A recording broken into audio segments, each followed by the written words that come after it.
Hey, what's up? This is Ricardo at Parts People, and in this video, we'll outline the steps for completing a part replacement on your Dell PC. Visit our website and use this coupon for a 5% off discount.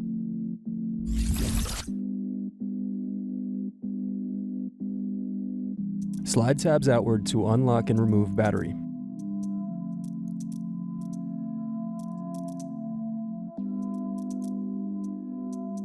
Unscrew, then remove access door.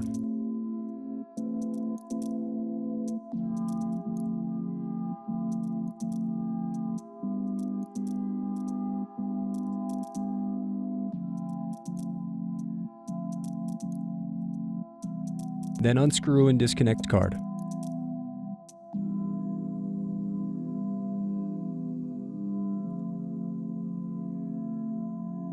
Thanks for watching. Don't forget to like and subscribe if you enjoyed this video.